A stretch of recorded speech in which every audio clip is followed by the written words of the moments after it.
Badira estatua duten hizkuntzak eta estaturik ez dutenak. Handiak eta txikiak. Erakunde nagusiek erabiltzen dituztenak eta komunitate jakin batzuek soilik hitz egiten dituztenak. Baina sarean zer?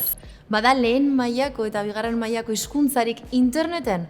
Nork esartzen ditu joku arauak bertan? Spoiler, mundu fisikoan nola, eremu digitalean ere beste hizkuntza batzuek baina oztopo gehiago dituzte hizkuntza minorizatuek. Munduan dauden 6.000 hizkuntzetatik oso gutxik dute leku esanguratsua sarean. Eta bai, euskarak ere ingelesak edo frantsesak baino motxila pisutsuagoarekin egin behar du bidea. Trabado arazo horiek iturri asko dituzte, baina bada bat oso nabarmena dena. Erabaki asko multinazional teknologiko erraldoien esku daude eta ez da erraza hor eragitea. Edo legez derrigortzen dira neurri batzuk hartzera edo bestela ekonomikoki errentagarriak zaizkien neurrian soilik hartuko dituzte.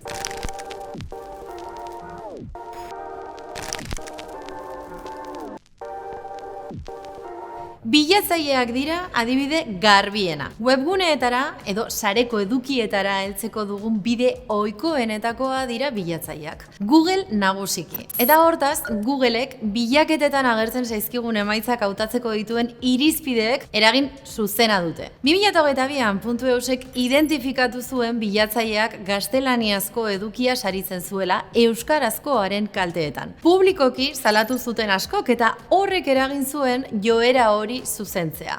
Baina litekeena da, etorkizunean ere, antzeko arazoekin topo egitea. Diruak ere, badu eragina hizkuntzen arteko desorekan.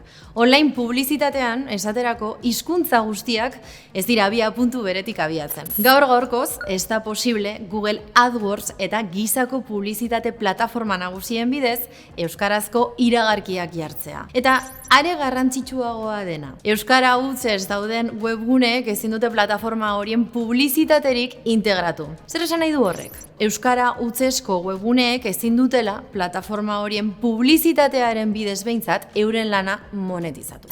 Antzera gertatzen da ikus-entzunezkoekin. YouTubeen adibidez, ez dago euskarazko edukiak monetizatzerik. Eta Twitchek aldiz, ez du euskarazko edukia kategorizatu eta filtratzeko aukera eskaintzen. Oztopo nabarmena da hori euskal streamerren komunitatea sortzeko. Balizko ikusleen kopuruak ere badu eragina. Plataforma nagusiek ikustaldi kopurua hartzen dute aintzat eduki sortzaileei zenbat ordaindu ebazteko. Eta ez, euskarazko edukia kontsumitzen dugun pertsonak ez gara nahikoa masa kritikoa sortzaile horiek diru sarrera egonkorrak izan ditzaten. Zein ondorio du horrek? Euskaldunak diren zeinbait eduki sortzaileek beste hizkuntza batzuetara jotzen dute. Frantsesera, gaztelaniara edo ingelesera. Eta euskarari eusten diotenek militantziagatik edo konbikzioz egiten dute. Eskerrak zuei. Gailuek eta aplikazioek ere euren hizkuntza politika propioa dute. Twitter sarearen interfazea adibidez euskaraz ikus daiteke. Ez ordea Instagramena. Android gailuak euskaraz konfiguratzeko aukera badago, baina iPhone gailuak ordea ez.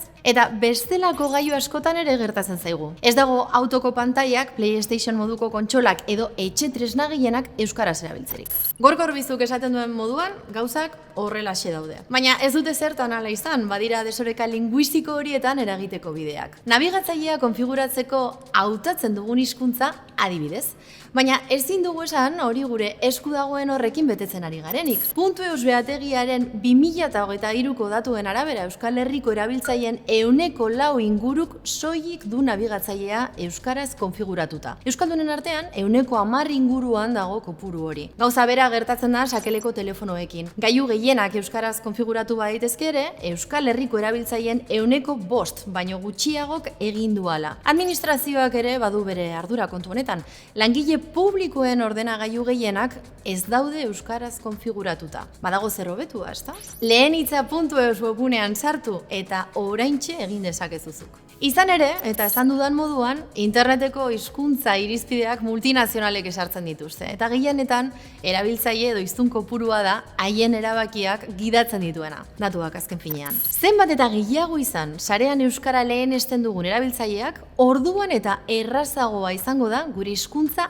aintzat hartzea. Eta kontrakoa ere bai, euskaldunok beste hizkuntza batzuetako edukiak lehenesten baditugu, nekez aldatuko dituzte euren hizkuntza politikak enpresa teknologiko handiek.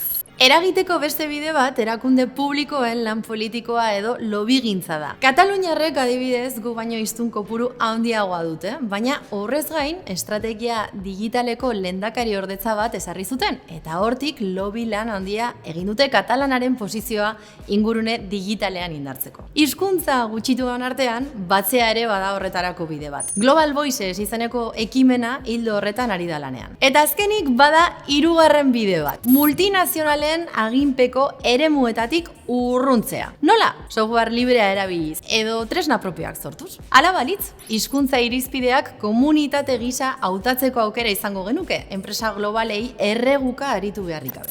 Hau da egoera oraingoz, baina bihar zer? Multinazional horien esku egongo da hizkuntza txikien biziraupena? Eta hala bada. Izango gara horiek limurtzeko gai? Edo legeen bidez behartu beharko genituzke horretara?